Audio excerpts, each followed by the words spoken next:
Hi everyone, Flaming Footy here and welcome back to a new video on the channel. And today guys, here we are to continue our AFL 2023 3-game match reviews, but of course in today's video with the uneven amount of games, it is 2-game match reviews. And in today's video we're going to be reviewing the final 2 games of round 12 of the 2023 AFL season. And those games were GWS vs Richmond, Essendon versus North Melbourne. Alright, so the first game was Giants and the Tigers earlier today at Giants Stadium. GWS 15-14, 114, defeated by Richmond 16-14, 110. Richmond win by 6 points, and it is Andrew McQualter's first win as interim coach, stand-in coach for the Tigers. And yeah, this is just a big win for the Tigers. This was a really 50-50 game. Giants were the favourites, and this was a really exciting contest, which Richmond did lead for most of the game. They built out a nice lead early and continue that on into the second quarter, but before the Giants started to storm back with some momentum. In the third quarter, that is 2 goals to 2. That's just where the game does start to dry up. And then the final quarter, 7 goals to 5. It just continues to get better and better, with the Giants leading at one stage and the Tigers kicking the last 2 goals of the game to win in the end.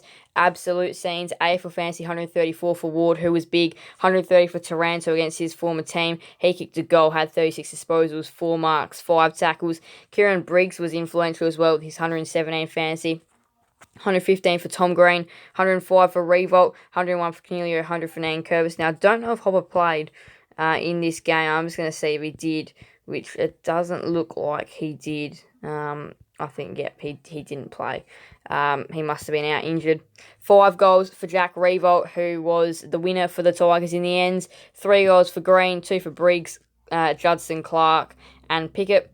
Disposals, 36 for Taranto, 35 for Tom Green, 33 for Ash Whitfield, 32 for Ward, and then a big drop-off from there. So 32 for Ward, 23 for Callahan, Cornelio, Bolton, Pressier, and Short. Massive drop-off. 8 marks for Buckley and Revolt, 7 for Himmelberg, McIntosh, and Short.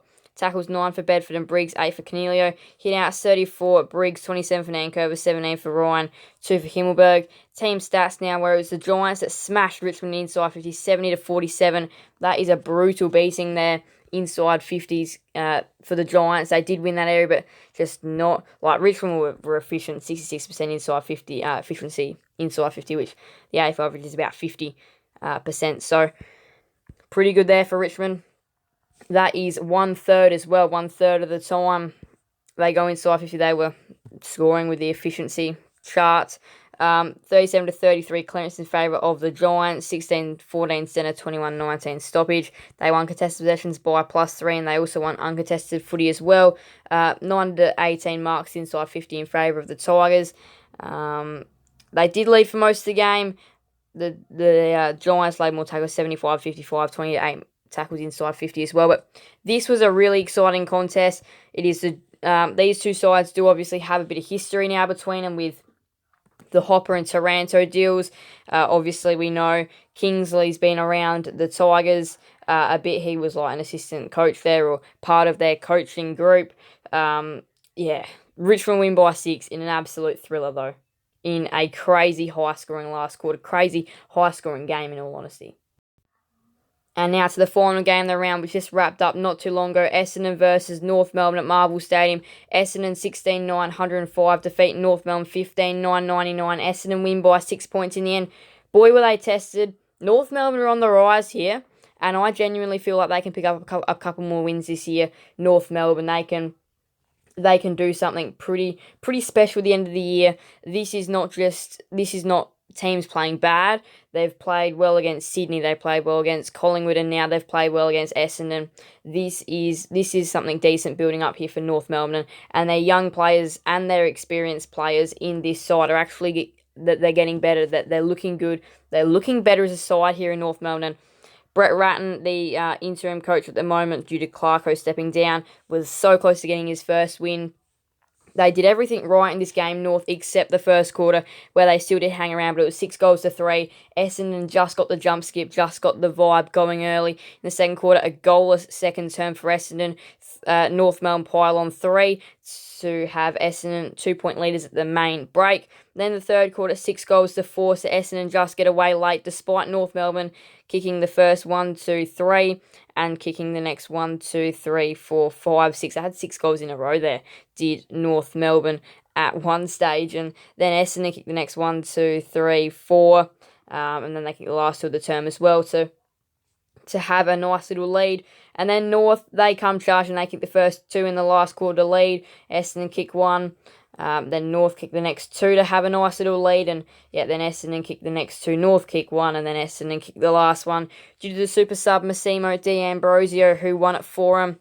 155 fantasy for Merritt, who had a game out of this planet stuff there for Zach Merritt. He was crazy good. 111 fantasy for Nick Martin, 107 for Jai Caldwell, 96 for Aaron Hall, 93 for Luke McDonald, 92 for Will Phillips, and Darcy Tucker, 90 fantasy for him, 91 for Langford. Goals behinds, 4 goals for Zerha, who was massive. 4 goals as well for Langford, 2 goals for Larky and Coleman Jones, who looked pretty good, as well as Guelphy, Martin, Perkins, and Merritt, all with the 2 goals. Disposals, 34 for Merritt, 28 for Phillips, 27 for Caldwell, and Hall, 24 for Darcy Tucker. Marks now 11 for Zach Merritt, 10 for Ben Mackay, who played a pretty good game, 9 for Caldwell and Ridley. Tackles now, 9 for Phoenix Spicer, 6 for Guelphy, Merritt, Wardlaw, McDonald, Phillips, Greenwood, and I must tell you, George Wardlaw, he's got some great dancing moves about him. I love how he just goes in, he can take on the tackles and all that. He's a great player, great emerging player already is George Wardlaw. 31 hitouts for Goldie, 25 for Phillips, 24 for Draper, 4 for Coleman Jones. Team stats now 59 to 50, inside 50 in favour of the Bombers there by +9, but North still generating enough chances. They won centre clearances 10 to 18. That is an area they dominated in their North Melbourne, getting first use of the footy in their forward half. And they did right in this game, 28-22 stoppage clearances in favour of the Bombers. However, North Melbourne won contested possessions by +13. The Bombers won uncontested possessions. The Bombers did win in marks 118 to 88 and marks inside 50 19 to 8. They led for 3 quarters of this game, 60 to 59 tackles, 16 to 8 tackles inside 50, both in favour of the Bombers. This was another absolute thrilling game, another 6-point win, 2 6-point wins in a row, and the Bombers, they are definitely going to come charging finals in this, despite being their backs to the wall at some periods in this game. They still got the job done and won. So a crazy good finish to a crazy good round. The Tigers defeated the Giants by 6 and Essendon defeated North by 6 in this 2-game match reviews. And then Melbourne over Carlton by 17 the first game of the round. Port Adelaide defeated Hawthorn by 55. Collingwood defeated West Coast by 63. Geelong defeated the Dogs by 22. Gold Coast defeated Adelaide by 25. This week's spies were Brisbane, Fremantle, St Kilda and Sydney. Now the ladder. What does this do to the ladder? So let's have a little look now. Collingwood are on top, followed by Port Adelaide. Brisbane still with that game in hand, which is going to prove critical, I reckon, to how that top 4 really does go about it. St Kilda also with that game in hand, which I still feel like is absolutely critical for them as well. Essendon, Geelong, then it's the Cats, the Crows, the Dockers, who still have that game in hand as well. The Suns, the Swans still have that game in hand. I think that's going to be absolutely critical for their season, that game in hand as well. And then nobody else down the bottom has that extra game in hand. So we'll go to matches now. We'll go to round 13. It's a big round of footy. And Thursday night footy is back, everybody. Ladies and gentlemen, Thursday night footy is back. Absolutely amazing stuff. Thursday night footy is absolutely amazing and couldn't have been a bigger game. This one, Sydney and St Kilda. That is a massive contest. Friday night, Dogs Power at Marvel. That is a big heavyweight battle. Saturday, not the greatest of days, in all honesty, but we still might have some underrated thrillers here. Hawthorn and Brisbane, Adelaide and West Coast, and then Fremantle and Richmond. Definitely biggest game of the day is Freo and Richmond for sure, though that's still a big game in the context of finals. Richmond still have a slight little sniff, and if they want to make finals, they're going to have to win that game. North and the Giants, I think that'll be a pretty decent game on the Sunday. Both sides have had some interesting seasons this year. I think that'll be a good game at Blunston Arena.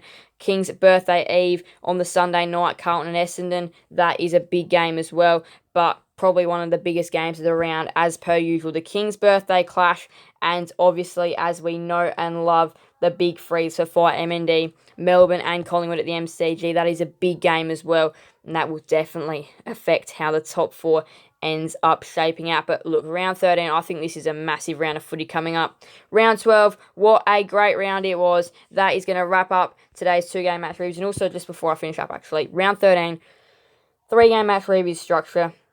How's it going to roll is the big question. Well, here we go. So the first 3-game match review is going to be Sydney versus St Kilda, Western Bulldogs versus Port Adelaide, and Hawthorn versus Brisbane. The second one will be Adelaide versus West Coast, Fremantle versus Richmond, and North Melbourne versus the Giants. And then back to 2-game match reviews for Carlton and Essendon, and then Melbourne and Collingwood. And then from round 14 onwards, for the rest of the year, it is going to be back to a standard 3-game match review structure.